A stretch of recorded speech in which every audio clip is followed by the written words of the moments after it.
Voilà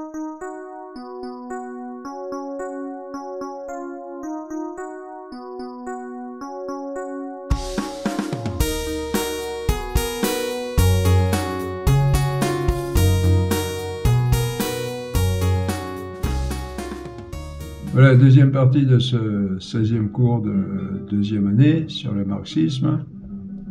Comme on le disait, la philosophie moderne à l'école, de laquelle la jeunesse actuelle s'est formée, conduit inéluctablement au marxisme. Alors, nous allons donc revoir rapidement les principales étapes du courant dominant de la philosophie moderne qu'on a déjà vu en première année, et nous constaterons ainsi comment le marxisme en est l'aboutissement quasi nécessaire. Cette philosophie moderne, dont l'aboutissement est le marxisme, s'est développée dans une attitude de critique et d'opposition contre les convictions spontanées du sens commun. Vous vous en rappelez?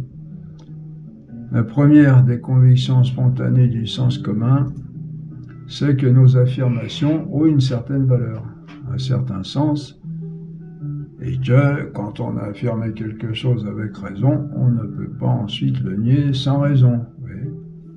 Pourquoi? Parce qu'une affirmation, c'est la déclaration de ce qui est. C'est la déclaration que ce qui est, ou que ce qui n'est pas, n'est pas. Dans une affirmation, il y a une matière dans le contenu de l'affirmation qui est la réalité. Par exemple, je dis le ciel est bleu, si l'affirmation est bonne, c'est parce que le ciel est effectivement bleu.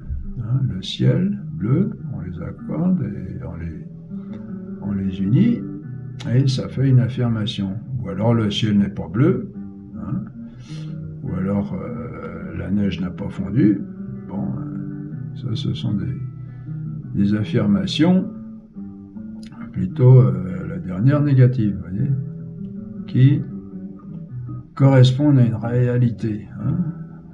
Pour faire cela, pour donner une affirmation, il faut le voir. Sinon, si on ne le voyait pas, on n'aurait pas de raison de le dire. Voir au sens de la connaissance, tous les niveaux de la connaissance, pas seulement de la vue. Et si on le voit, c'est parce que la réalité est ainsi. Quand on affirme qu'une chose est, c'est que l'on...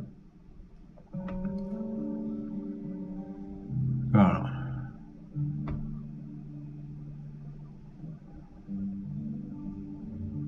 Quand on affirme qu'une chose est, c'est que l'on voit que la chose est ainsi. Et si on le voit, c'est qu'elle est ainsi, sinon on ne pourrait pas l'affirmer. Alors là, vous allez, si vous avez étudié un peu la philosophie, il y a pas mal de choses qui vont venir à l'esprit. On a vu tout ça, en principe. On a eu 5 cours sur la connaissance, bon, là, on fait seulement que des rappels. L'affirmation a une relation essentielle avec la réalité, avec l'être, pour dire qu'une chose est ainsi ou autrement. Alors, si on est ainsi, si on ne peut pas affirmer quelque chose sans le voir, sans que la chose existe en elle-même, c'est que la réalité a une existence indépendante de nous, qu'il nous faut connaître et reconnaître pour pouvoir l'affirmer. On ne peut absolument pas affirmer quelque chose sans voir cette chose. Et cette chose doit donc exister indépendamment de nous. Par exemple, hier soir, j'ai vu un ovni. Pour faire cette affirmation-là, il faut que j'ai vu au moins quelque chose qui pouvait ressembler à un ovni dans le ciel. Si j'ai rien vu du tout, je ne peux pas affirmer normalement. Et c'est pourquoi on ne peut affirmer et nier la même chose sans raison. Si on vient à nier ce qu'on a affirmé, et ça arrive. Par exemple, on croyait qu'une personne était malhonnête, et puis on se rend compte que de la preuve du contraire, on revient sur notre affirmation. Si on vient nier ce qu'on a affirmé, c'est normalement parce qu'on se rend compte que la chose n'était pas comme on le croyait. On ne voyait pas bien la chose la première fois, et c'est en la voyant mieux qu'on peut dire qu'elle n'est pas comme on le croyait. Mais nier sans raison ce qu'on a affirmé avec raison n'a pas de sens. On ne peut affirmer ou nier quelque chose qu'en relation avec la réalité, mais pas indépendamment de la réalité. Sinon, l'affirmation et la négation n'ont aucun sens ni aucune valeur. Une conviction du sens commun. Une autre grande conviction du sens commun, c'est qu'il ne dépend pas de nous que ce qui est bien soit bien et que ce qui est mal soit mal. Quoique ça, c'est pas évident non plus aujourd'hui, mais bon. Par exemple, j'aurais beau être complètement convaincu que foncer sur ce mur, tête baissée, va me faire beaucoup de bien, me causer beaucoup de plaisir corporel, ça ne changera rien à la réalité. De même, pour les biens supérieurs, bon là c'est une démonstration catégorique, imparable. C'est ce que je disais quand je donnais les cours en salle. Et si vous n'êtes pas convaincu de cela, vous mettez un bout de la pièce là et puis vous foncez à l'autre bout de la pièce, tête baissée, sur le mur d'en face. Puis après, vous viendrez me dire si ça fait du bien ou si ça fait du mal.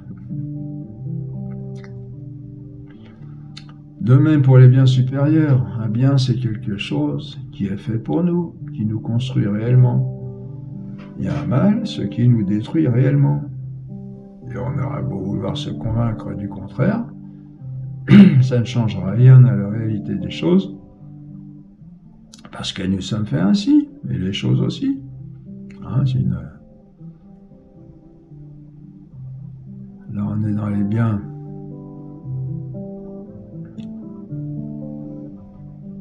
Une vie, par exemple, une bonne éducation ou une mauvaise éducation. Une mauvaise éducation où l'on apprend à voler ou à mentir, c'est quelque chose de mauvais en soi qui nous apporte du mal. Et on aurait beau se convaincre que c'est bien. D'ailleurs, les brigands ou les gens qui agissent de cette façon, en général, ils disent pas que c'est bien, ils le font et c'est tout. C'est ce qu'exprime la loi morale qui s'impose à notre conscience et par conséquent à notre conviction, que le bien et le mal sont indépendants de ce qu'on en pense. Bon, c'est vrai qu'il y a des cas où c'est pas si clair que ça, mais il y a quand même dans la plupart des cas, il y a quand même pas mal de cas qui sont assez clairs. Après, il faut déterminer ce qui est vraiment bien et ce qui est vraiment mal dans tous les domaines. Bon, ça, c'est tout le travail de la philosophie qu'on a vu, dont on a vu les grandes lignes. Ces convictions spontanées du sens commun, on peut les formuler philosophiquement en parlant de nécessité de soumission à l'objet, à la réalité, qu'on appelle aussi l'objet. Le mot objet, mais le mot objet est plus précis. Vous allez voir, on dit le mot objet est formé du latin. Attendez, là j'ai dû oublier quelque chose, non? Le mot objet est formé du latin ob, qui veut dire devant, et de jet, qui vient de yectum, participe passé de yatcher, qui veut dire jeter, les fondements, placer, établir. Littéralement, l'objet, c'est ce qui est placé, établi devant nous, ce qui existe indépendamment de nous, et qu'il faut reconnaître tel qu'il est. Pour notre pensée, c'est la réalité à connaître telle qu'elle est, et pour notre volonté et notre action, c'est le bien à vouloir et à aimer tel qu'il est. La philosophie authentique, qui approfondissait les convictions spontanées du sens commun, expliquait ce fait en disant que l'homme est un être imparfait qui doit, pour se perfectionner,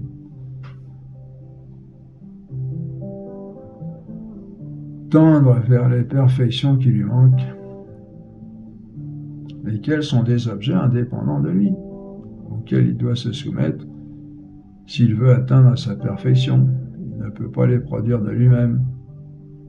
Par exemple, il faut de la nourriture pour manger, pour grandir. Un enfant, il doit manger correctement jusqu'à sa majorité. Eh bien, ça, il peut pas... il peut pas changer cet état de choses. Pour grandir, il faut le manger. Et même pour s'entretenir, pour entretenir la vie en nous, il faut manger la nourriture qui est faite pour nous. Si quelqu'un dit je vais pouvoir grandir sans manger ou continuer de vivre sans manger, il ne peut pas le décider parce que c'est indépendant de sa volonté, ça dépend de la réalité extérieure et sa réalité à lui qui est considérée là comme extérieure, si vous voulez. Ou alors, on donne un exemple aussi, notre intelligence initialement dans l'ignorance se perfectionne en acquérant la connaissance de la vérité.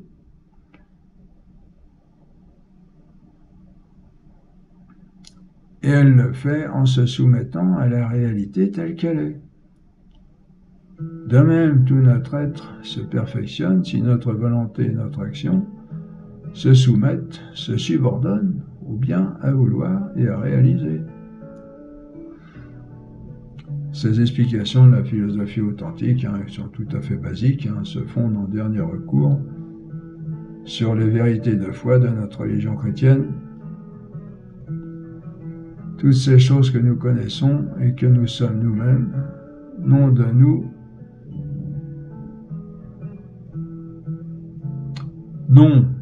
de réalité indépendante que parce qu'elles ont été créées par le Créateur,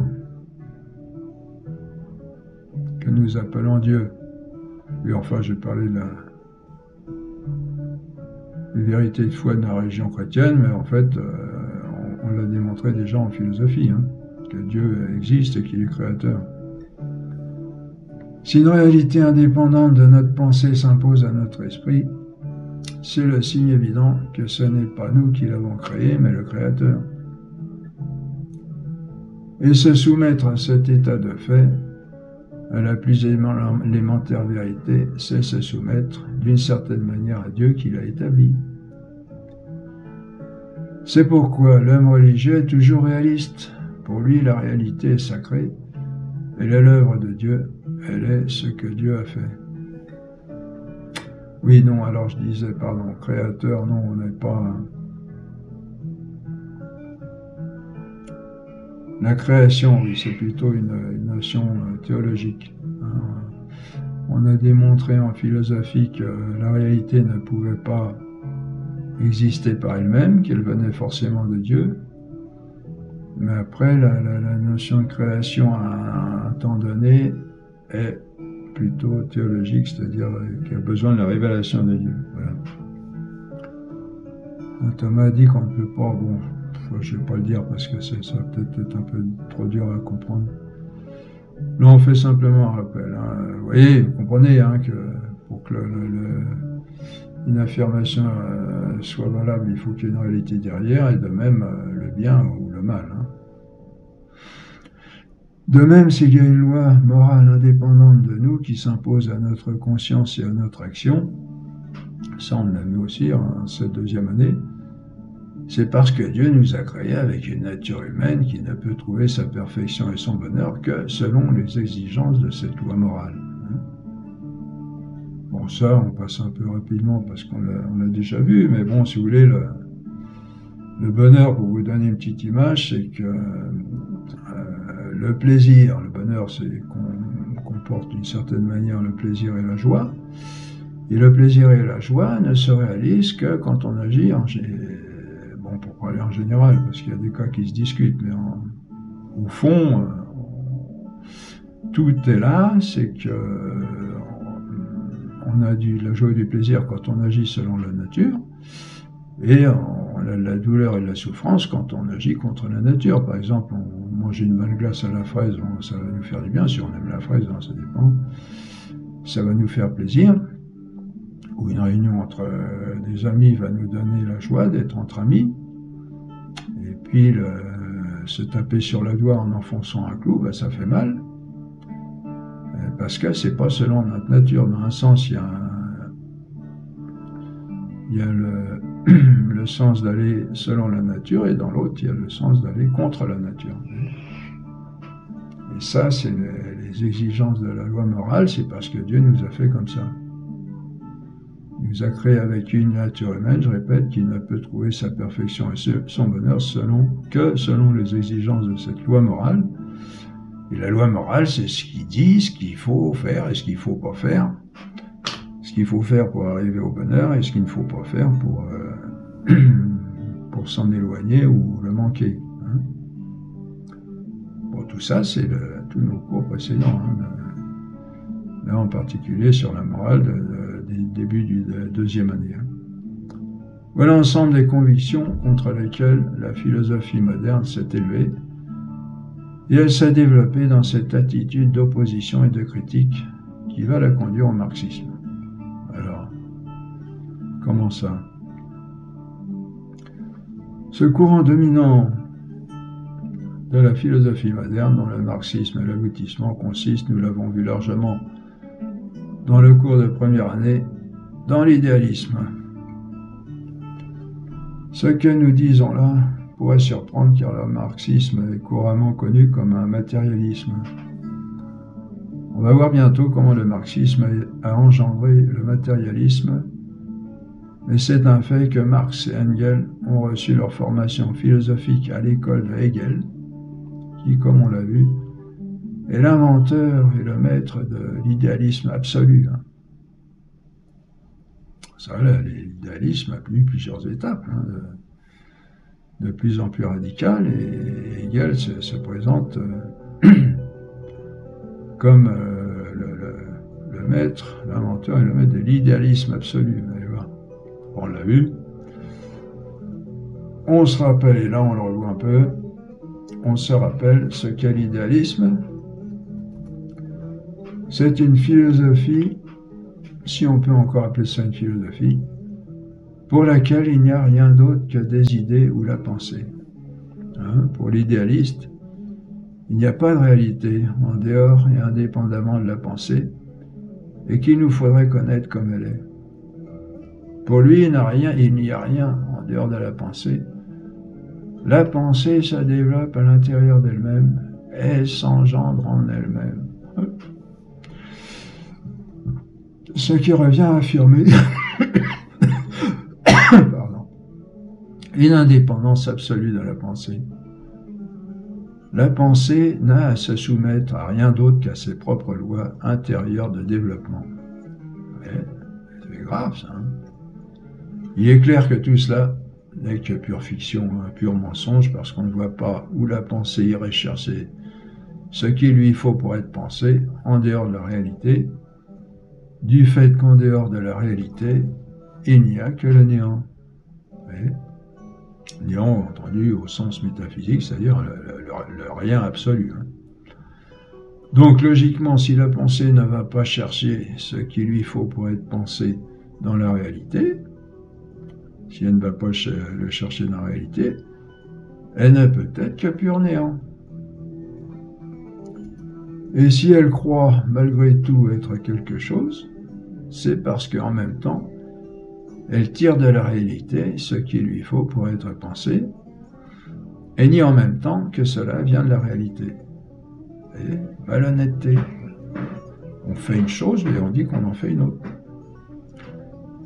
Et à partir de là, vous comprenez, tout est permis, hein, et il n'y a plus de référence, et on peut dire absolument tout et n'importe quoi.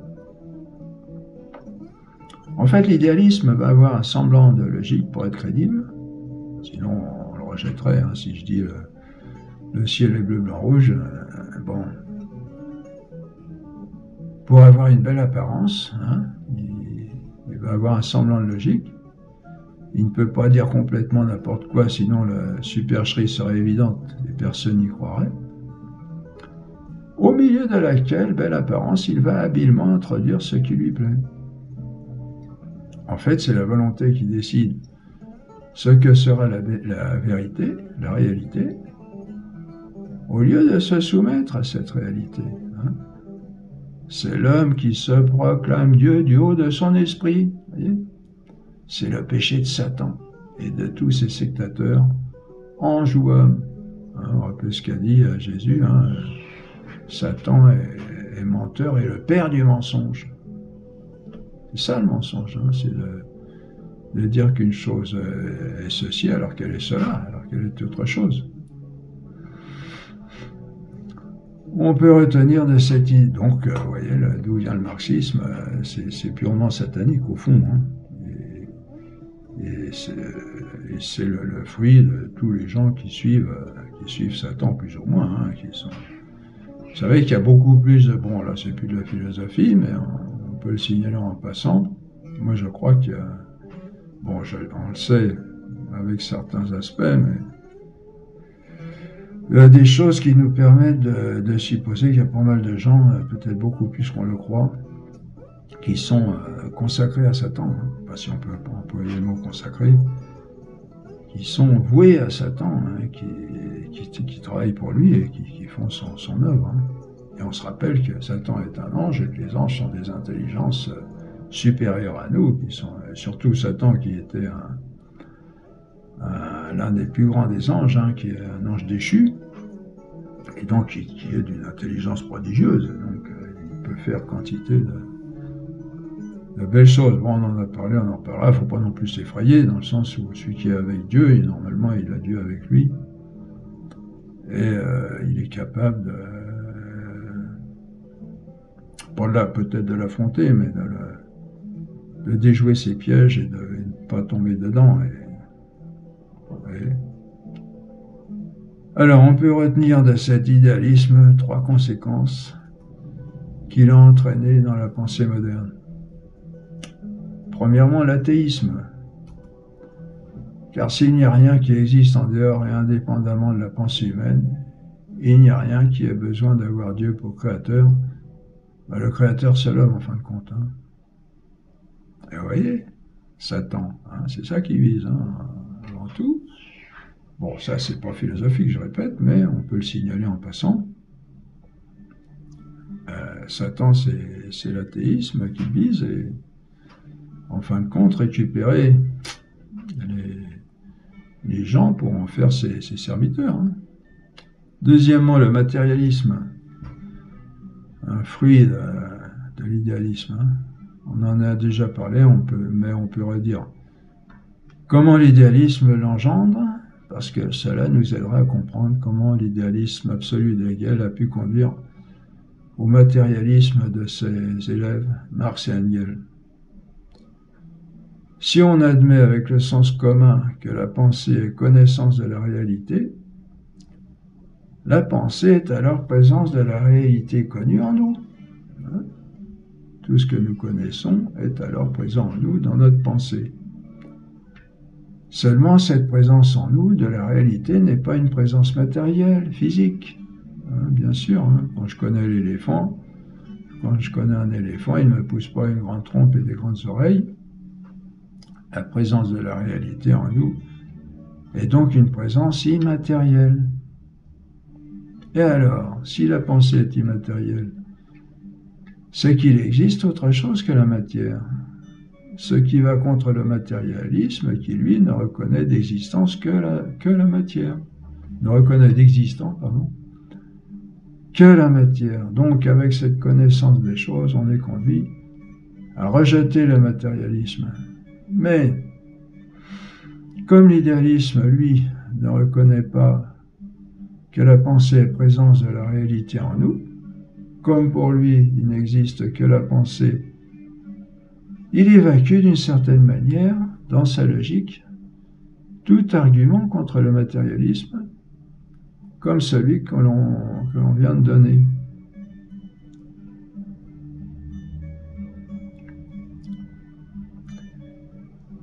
Et puis,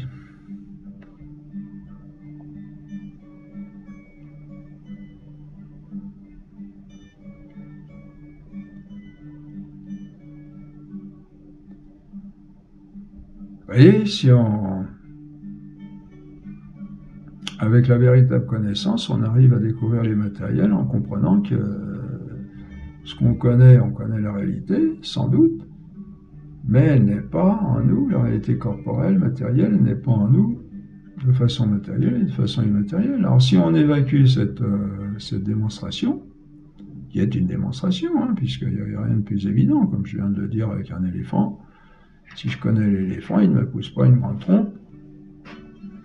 Et si on évacue cet argument-là, ben, il n'y a plus de démonstration de l'existence de l'immatériel. Et ça enlève tout argument contre le matérialisme. Et puis, comme on le disait, si aucune vérité ne s'impose à la pensée, il n'y a plus de critères, plus d'obligation de penser d'une façon plutôt que d'une autre, et nous penserons inévitablement au gré de nos intérêts, de nos cupidités, de nos passions, hein, évidemment. Quand il n'y a plus de repères, ben, on tombe dans les tendances dominantes de notre être actuel dans l'état de péché, et ça conduit à nos intérêts, nos cupidités, nos passions. Hein. Et comme tout cela est le produit du fonctionnement de l'organisme,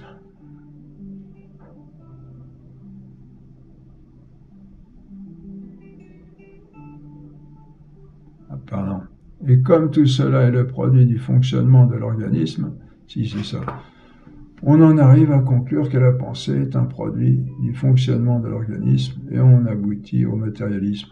Vous voyez ?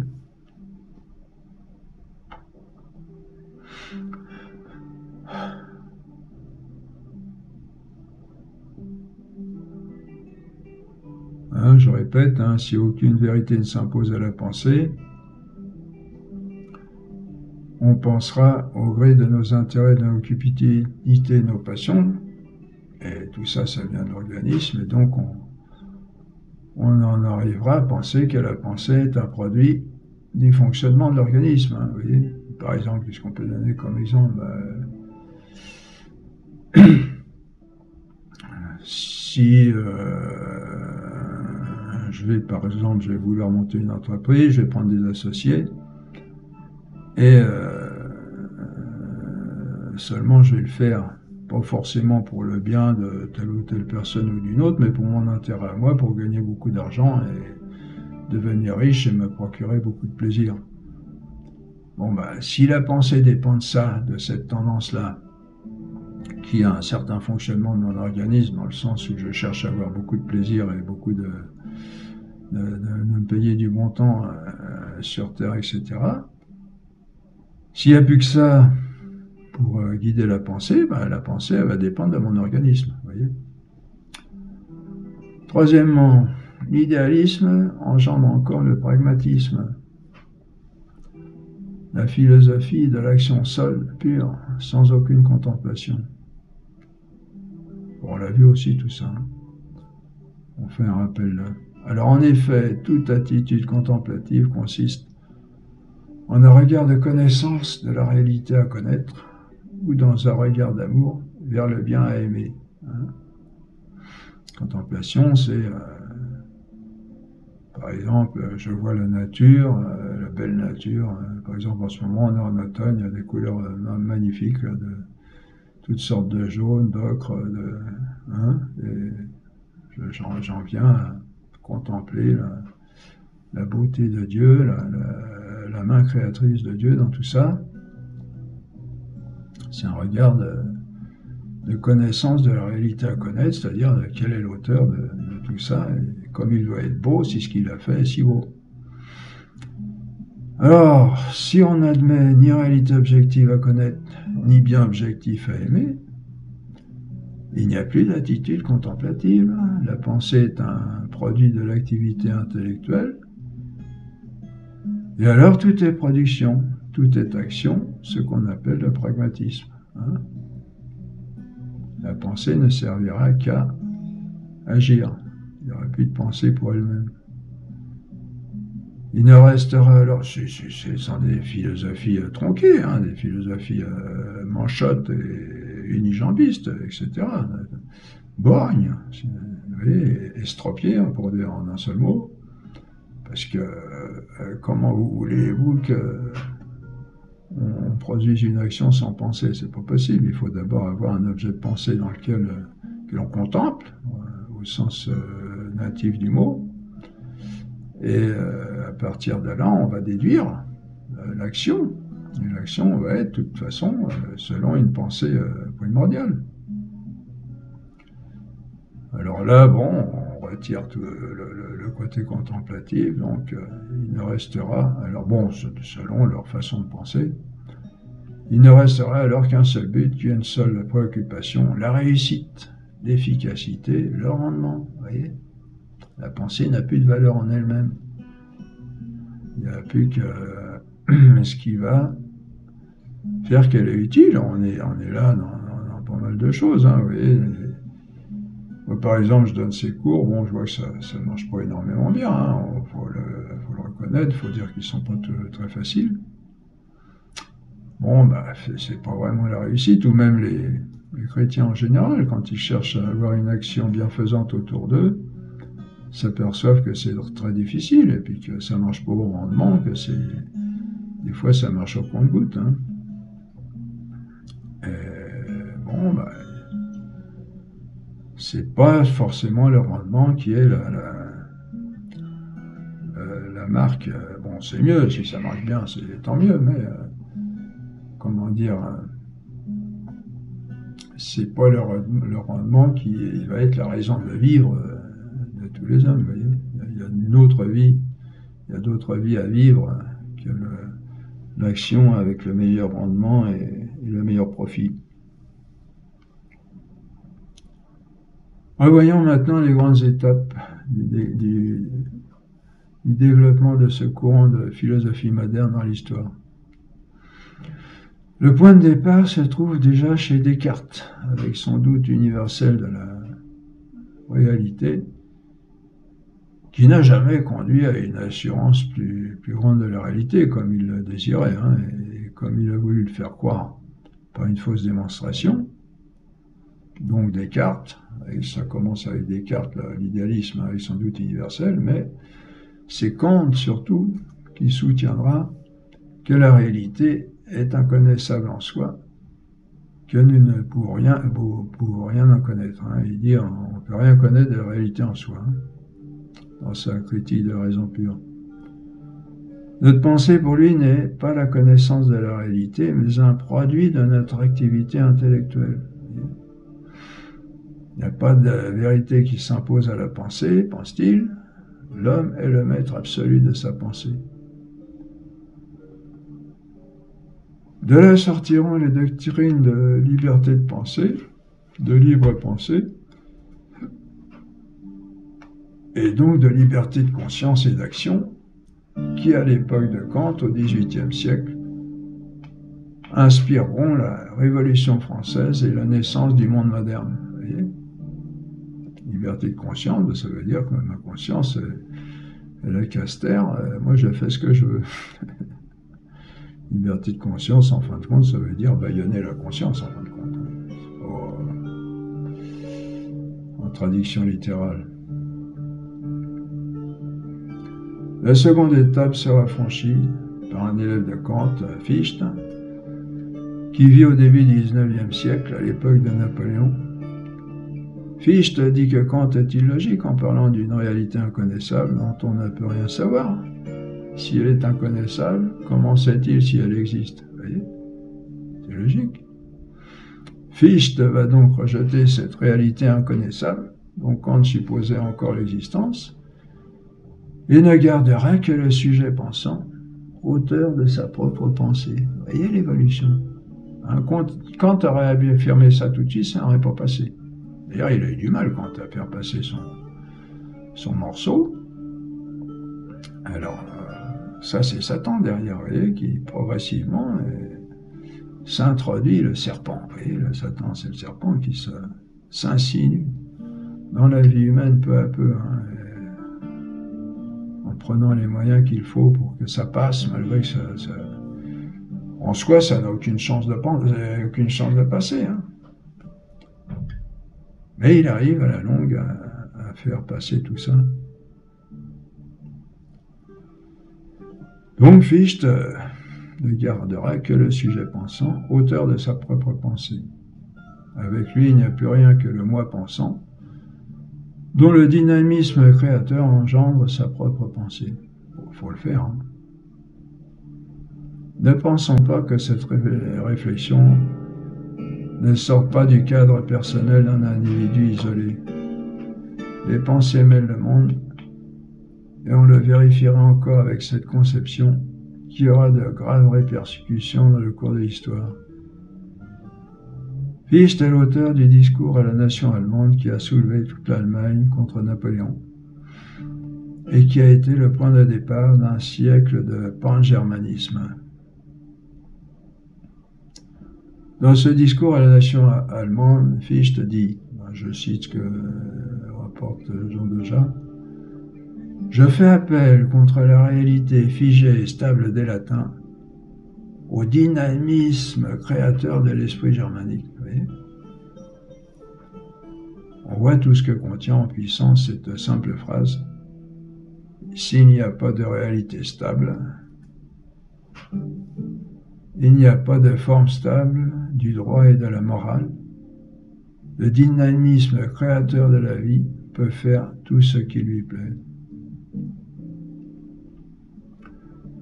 La philosophie de Fichte n'est pourtant pas encore l'idéalisme absolu.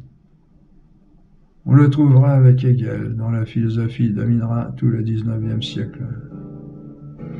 Il est considéré encore comme le plus grand, un des plus grands, ou le plus grand de tous les philosophes du XIXe siècle, Hegel. Ce sont des gens super intelligents, et s'ils sont aidés par la puissance de Satan, c'est la poussière aux yeux, ça. Si en effet Fichte n'admet aucune réalité existant en dehors et indépendamment des sujets pensants, il reconnaissait cependant encore une réalité, celle du sujet pensant lui-même, la réalité du moi pensant, auteur de sa propre pensée. Eh bien, c'est encore trop pour l'idéalisme, et puis c'est logique, Et c'est en le rejetant qu'Hegel parviendra à l'idéalisme absolu pour lequel il n'y a plus rien d'autre qu'à la pensée elle-même. Voyez ? Pour Hegel, il n'y a ni objet connu ni sujet connaissant, il n'y a que la pensée elle-même, dont le développement intérieur engendre tout en elle. Voyez, elle s'engendre elle-même. Dans un tel système, la conscience individuelle n'est qu'une étape du développement historique et collectif de la pensée. Nous voyons qu'avec cette philosophie, nous passons du libéralisme et de l'individualisme de Kant au collectivisme et au totalitarisme, puisque pour Hegel, la conscience individuelle n'est qu'un élément du développement historique et collectif de la pensée. Et c'est pourquoi cette philosophie sera la source de tous les grands collectivismes et totalitarismes contemporains, que ce soit le fascisme, l'hitlérisme ou le marxisme. Mais la philosophie de Hegel va se heurter à la toute première affirmation du sens commun, c'est-à-dire à ce que, dans le cours de philosophie de première année, nous avons appelé le principe d'identité. Cette affirmation, supposée par toutes nos affirmations, qui dit que toute chose est ce qu'elle est, il n'y a rien de plus logique. Hegel se heurte à cela. Si on admet ce principe,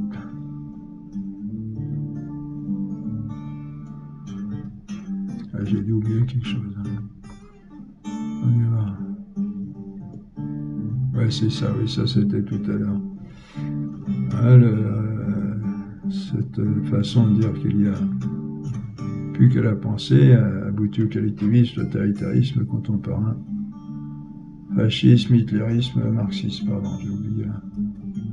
Donc,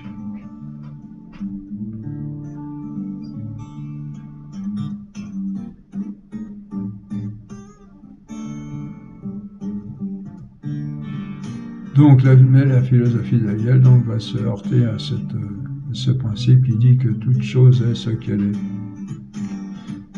C'est pas que ça va, ça. Alors, philosophie impossible, pure histoire, fait des consciences individuelles, contradictoire et de fait d'une grande diversité. On l'a déjà vu, ça.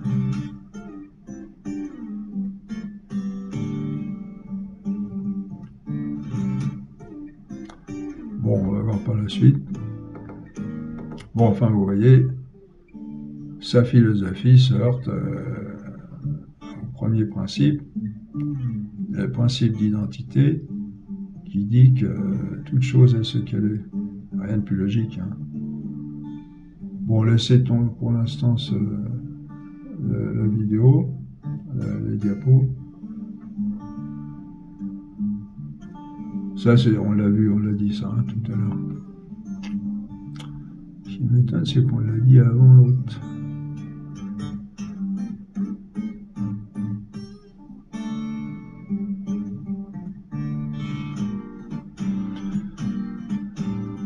Donc, oui, je répète encore, excusez-moi, Hegel se heurte à ce principe, le principe d'identité qui dit que toute chose est ce qu'elle est.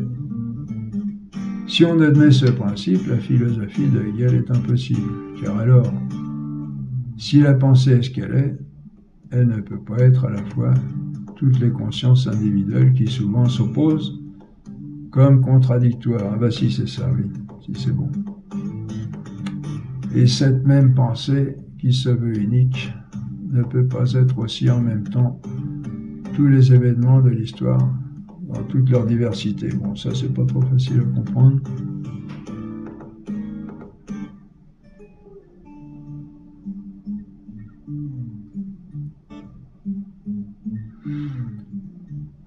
Bon, ça se comprend dans le sens où Hegel fait une sorte d'unicité de la pensée générale, si on peut dire. Hein. Pensée unique alors que la pensée n'est pas unique. Hein. Toute chose est ce qu'elle est. Et la pensée, s'il veut qu'elle soit unique, elle ne peut pas être unique dans le sens où elle ne peut pas être en même temps tous les événements de l'histoire dans toute leur diversité et puis aussi toutes les pensées individuelles. Alors bon, ça, je reprends un petit peu Jean Deja, j'ai pas trop travaillé ce point-là. Comment comprendre ça? Enfin, vous comprenez dans le sens où...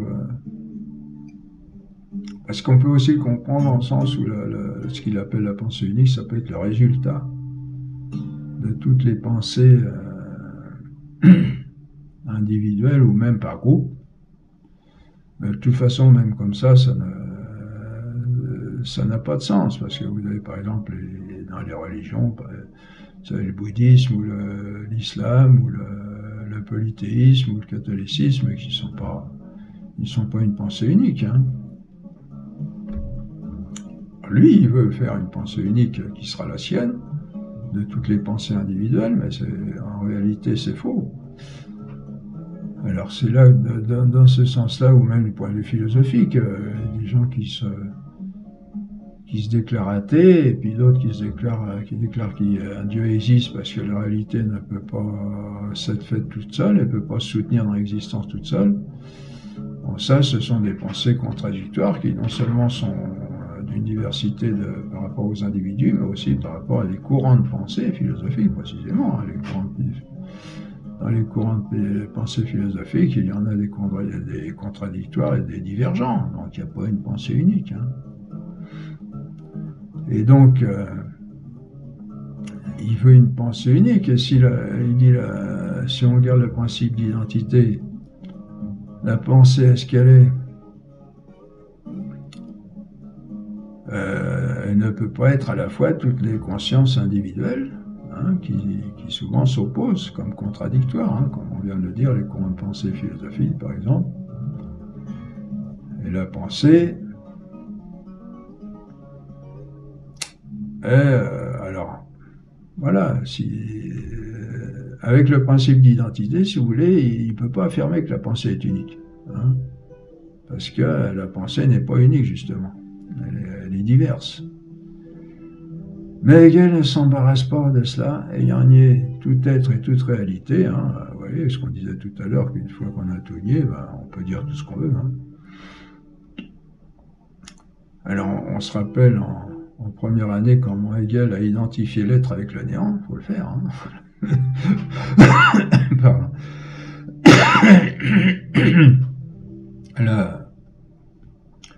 La seule chose avec laquelle l'être ne peut pas être identifié, c'est avec le néant, parce que l'être, c'est ce qui existe et le néant, c'est ce qui n'existe pas. Et il a réussi à faire croire que l'être s'identifie avec le néant. Bon, on n'y revient pas. Et donc, après cela, il va lier aussi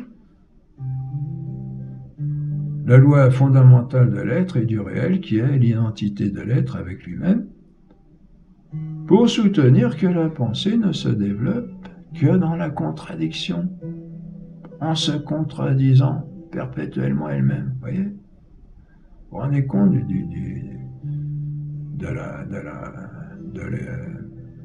la conception satanique, satanique de cela. Vous voyez? Il va nier aussi la loi, je répète, la loi fondamentale de l'être et du réel, qui est l'identité de l'être avec lui-même, hein, pour soutenir que la pensée ne se développe que dans la contradiction, vous voyez, pour faire avaler la contradiction. Elle se développe, la pensée, en se contredisant perpétuellement elle-même. Bon, c'est vrai qu'il y a un petit aspect de vérité dans le sens où la pensée en général, comme on disait, divers courants philosophiques, qui sont contradictoires, certains sont contradictoires entre eux. C'est vrai que de tout ça, on peut dire qu'il y a une pensée générale qui est... mais non, on ne peut pas dire que c'est une pensée. Une pensée, ce sont diverses pensées contradictoires. Alors c'est là que pour faire avaler ça, son histoire de pensée unique, là, vous voyez, il va dire que ces pensées contradictoires, qui forcément sont diverses, puisqu'elles sont contradictoires, elles vont se réunir en une unique pensée, dans la contradiction, en se contredisant perpétuellement elle-même. La pensée unique, qui veut unique, elle va se développer en se contredisant perpétuellement elle-même. On connaît son célèbre thèse, antithèse, synthèse, c'est-à-dire qu'à toute affirmation, il y a une négation correspondante, et c'est en alliant cette opposition que la pensée évolue. Vous voyez ? Il veut allier les contradictions, vous comprenez? Il faut aller au-delà de la contradiction, dit-il, en pensant qu'il y aura quelque chose de productif en procédant de cette manière.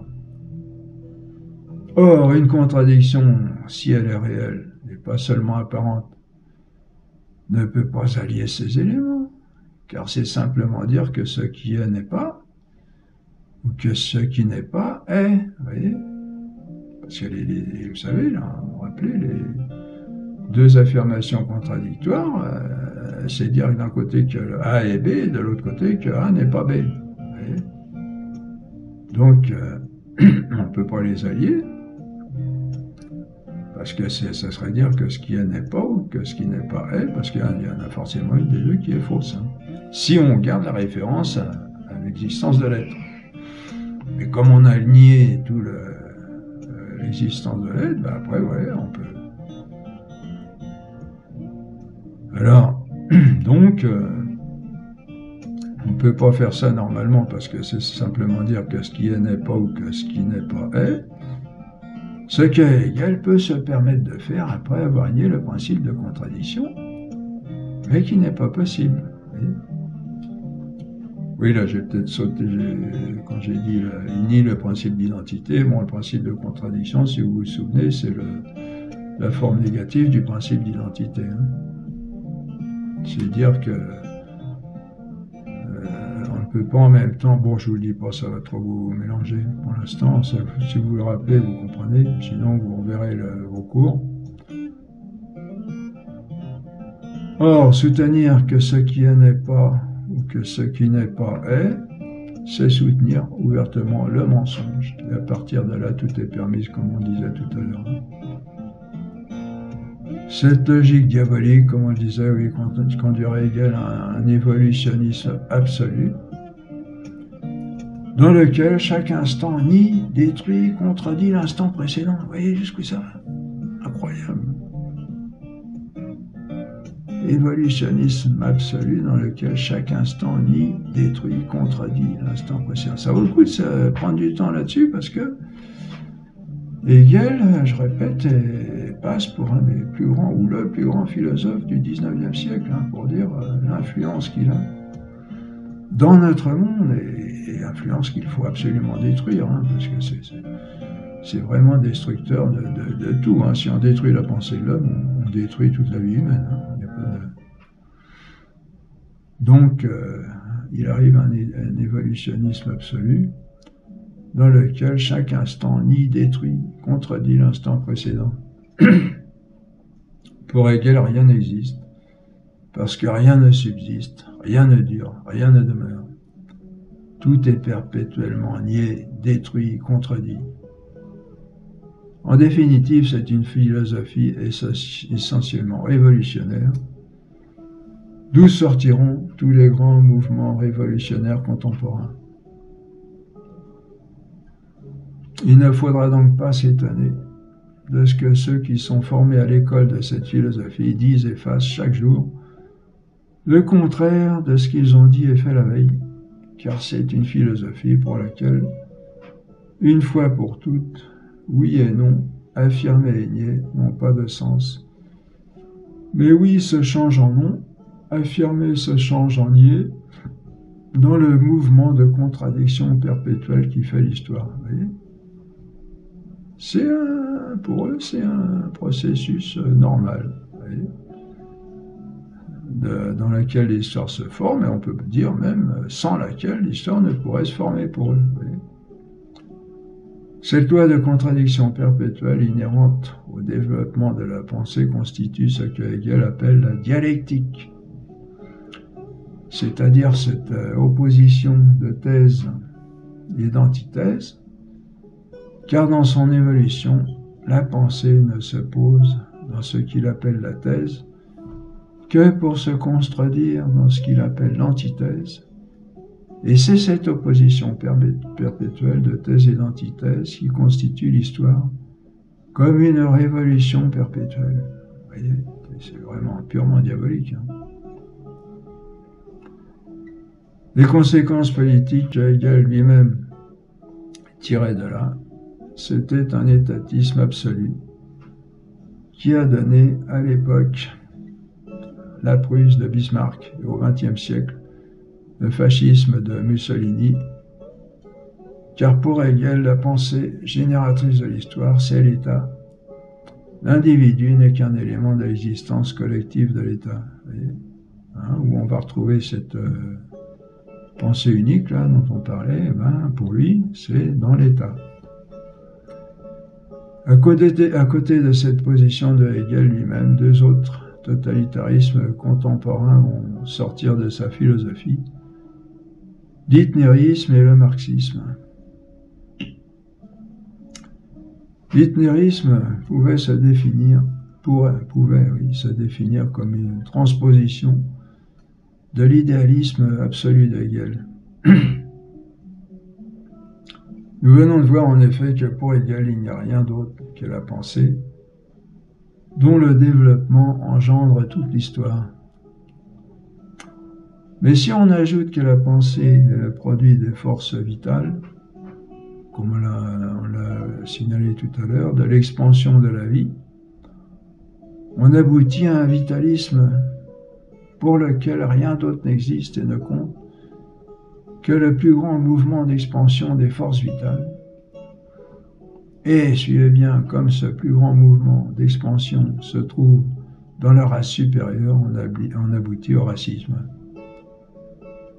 c'est-à-dire à l'hitlérisme, pour lequel rien d'autre n'existe et ne compte que la plus grande puissance d'expansion vitale de la race supérieure.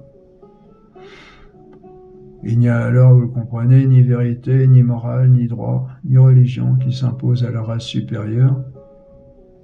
La race supérieure se crée à elle-même sa vérité, sa morale, son droit et sa religion, selon ses besoins d'expansion vitale, et en change du jour au lendemain, selon la loi de contradiction perpétuelle qui fait l'histoire. Personne ne le sait, ça. Hein. On nous fait des tas de documentaires, des films sur la guerre, sur les rapports entre les hommes, entre les politiques, etc. Personne ne parle du fondement de tout ça, hein, qui est cette philosophie diabolique. Hein. Le marxisme, lui, peut se définir comme un retournement matérialiste de l'idéalisme de Hegel. Marx et Engels retournent totalement comme on retourne un gant.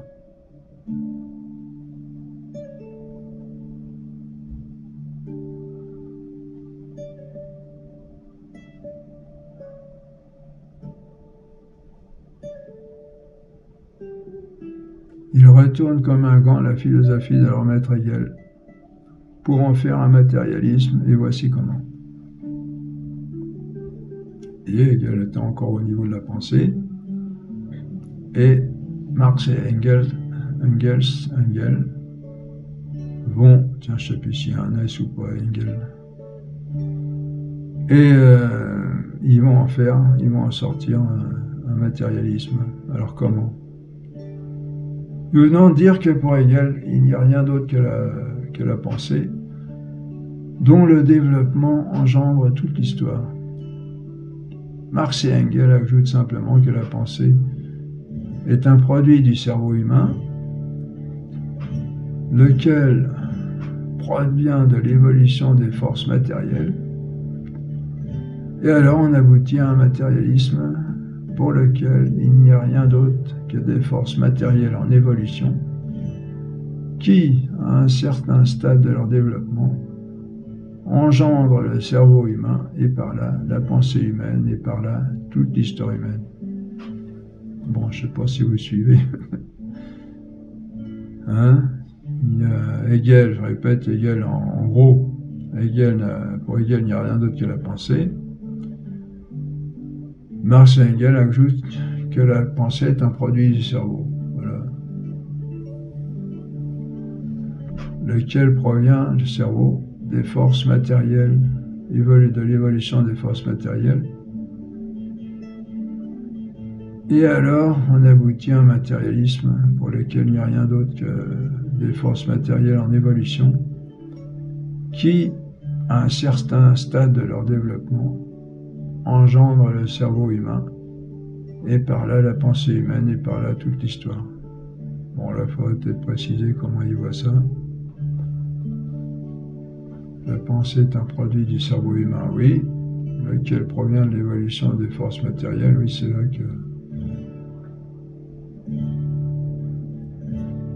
Bon, on peut l'expliquer dans le sens où il n'y a plus que de la matière. Oui, voilà, c'est ça. Pour eux, il n'y a plus que de la matière, il n'y a pas de pensée. La pensée est un produit du cerveau humain. Et comme il n'y a rien d'immatériel, donc le cerveau humain provient non pas des raisons de penser, ni encore moins de la réalité, mais de l'évolution des forces matérielles. Et alors,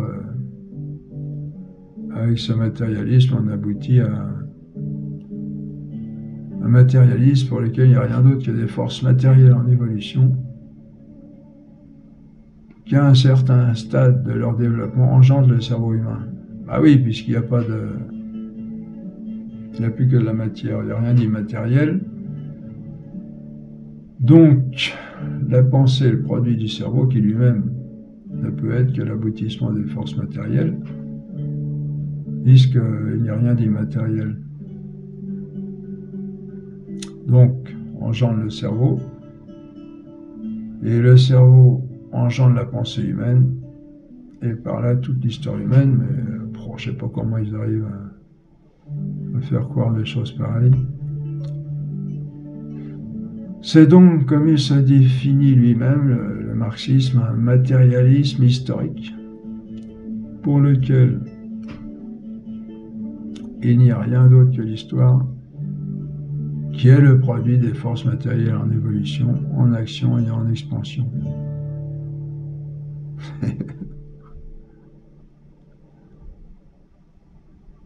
Comment ils sont arrivés à faire croire des choses pareilles aux êtres humains?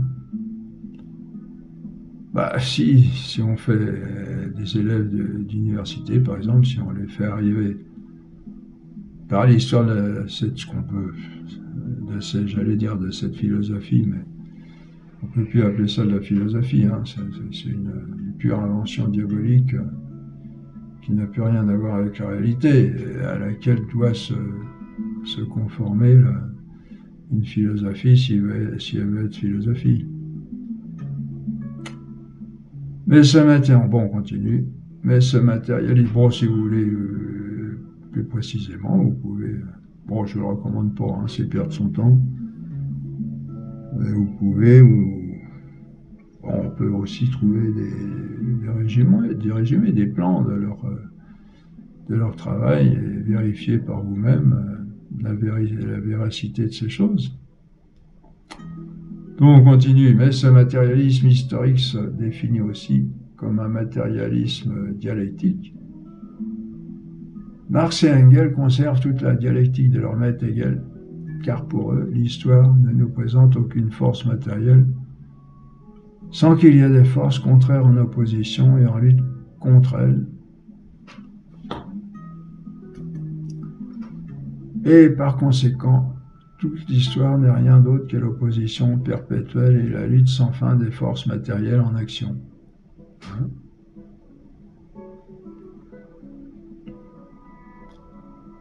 Tout ça pour respecter quand même la doctrine de leur maître, malgré qu'ils l'ont retourné comme un gant, ils en gardent quand même les principes. Et c'est cette opposition perpétuelle et cette lutte sans fin des forces matérielles en action qui constitue l'histoire, comme une destruction perpétuelle et par conséquent une révolution perpétuelle.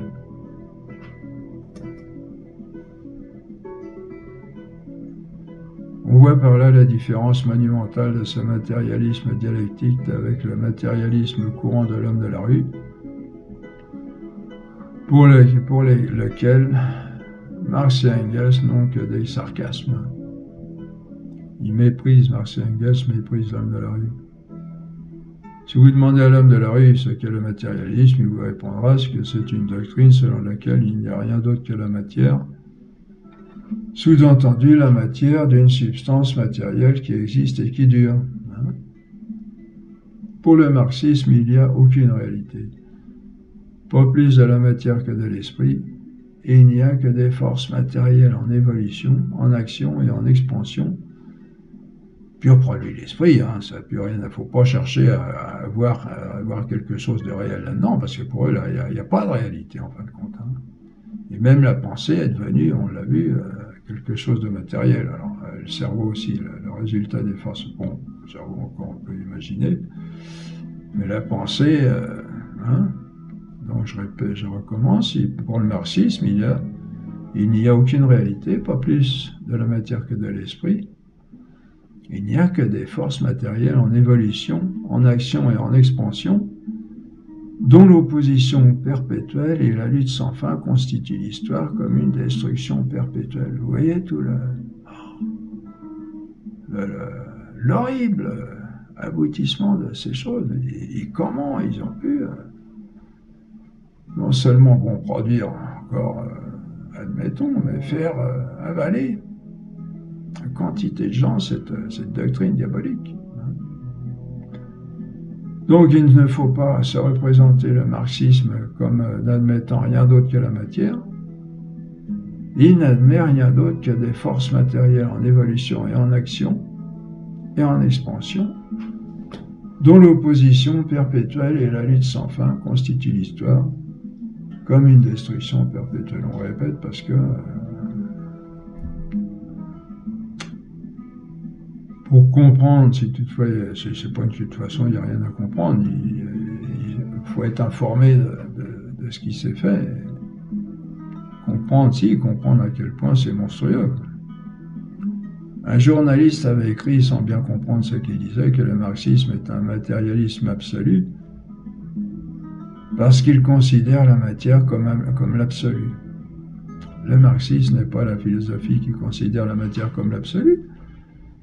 C'est une philosophie pour laquelle il n'y a aucun absolu, pas plus de la matière que de l'esprit, mais uniquement le processus toujours relatif, toujours changeant, toujours transitoire, toujours passager, d'une révolution perpétuelle, d'une destruction perpétuelle, œuvre de l'opposition et de la lutte sans fin entre les forces matérielles en évolution.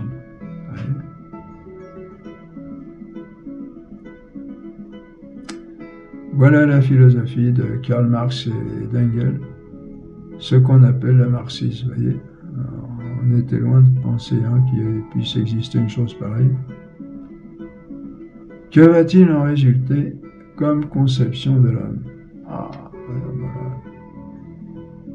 Puisqu'il n'y a rien d'autre que des forces matérielles en action,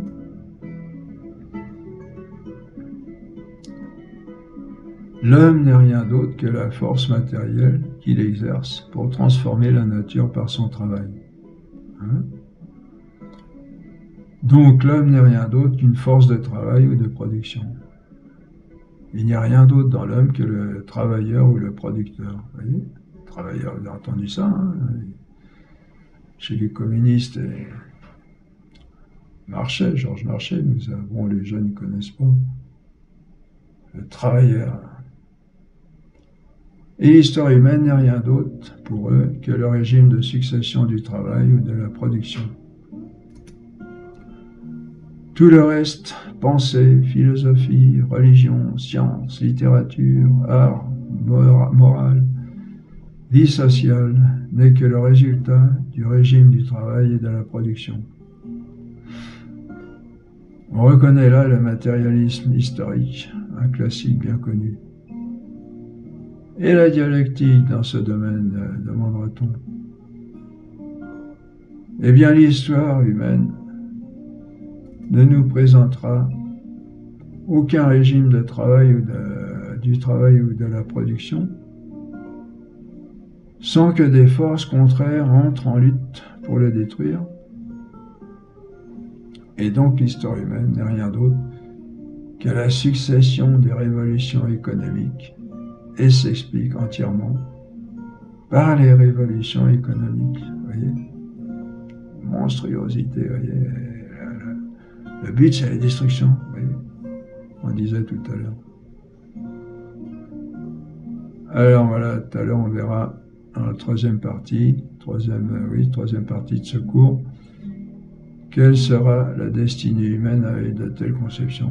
Et on baigne là-dedans complètement aujourd'hui. Et malheureusement, qu'on le disait, on peut-être pas chez l'homme de la rue qui voit ça de loin, mais qui en est imprégné tout de même, parce que les pensées mènent le monde et on est comme un air qu'on respire, même si on ne connaît pas bien les fondements de tout ça, les développements de tout ça, on en a quand même, on pourrait dire, des éclaboussures. On finit en nous les racine tellement souvent par toutes sortes de moyens qu'on finit par adopter plus ou moins ces conceptions, sans se rendre compte. Voilà. Et ça, c'est une partie encore de toutes ces philosophies destructrices. Bon, je ne veux pas vous démoraliser complètement, il faut savoir que Dieu est quand même... Dieu, il faut beaucoup le prier pour qu'il nous fasse revenir de cette conception. Le retour aux saines conceptions, c'est le retour à la réalité, à la pensée, telle qu'on l'enseigne dans ses cours, et qui n'est rien, qui n'est rien de plus, qui n'est rien, comment dire, il n'y a rien de plus vrai, de plus logique, de plus conforme la constatation des choses. Mais du fait que là, on a enlevé, vous voyez, peu à peu, avec cette évolution de l'idéalisme, la référence à la réalité, bah après, on peut dire tout ce qu'on veut. Alors c'est dit, comme on disait, de façon intelligente, hein, on essaye avec un semblant de logique. Il n'y a même plus de logique, puisqu'il n'y a plus de référence. Donc c'est une logique uniquement pour la logique de l'illusion. On appelle Satan aussi le prince de l'illusion, hein, pour nous faire avaler des choses qui sont complètement fausses, mais qui vont nous détruire, qui cherchent à nous détruire. Hein. Il n'y a qu'à voir, vous voyez, dans ces pays-là, en Amérique du Sud, par exemple, où il y a des révolutions sur révolutions. Hein. C'est ça, vous avez là. Et là, on en a encore aujourd'hui. On dirait que le but, c'est la révolution. On fait une révolution pour, soi-disant, enlever le gouvernement, en avoir un autre, et puis quand il y en a un autre, on continue. Et le but, c'est là. Parce que là, cette philosophie, l'histoire doit se développer dans la destruction des choses les unes avec les autres. En gros, si vous voulez, dans la pensée, on admet la contradiction, c'est-à-dire qu'une affirmation et une négation soient vraies ensemble, en les alliant et en pensant faire produire quelque chose de productif à partir de ça, de cette alliance de deux choses qui ne peuvent pas s'accorder, qui ne peuvent pas s'allier. Et dans la réalité, c'est pareil, ce sont des forces opposées qui vont se détruire, et ces destructions-là, on va penser qu'il va surgir quelque chose d'autre, qui va être fécond, et on est constamment dans la destruction, vous voyez, c'est complètement délétère. Voilà, fin de cette deuxième partie, à bientôt pour la troisième partie.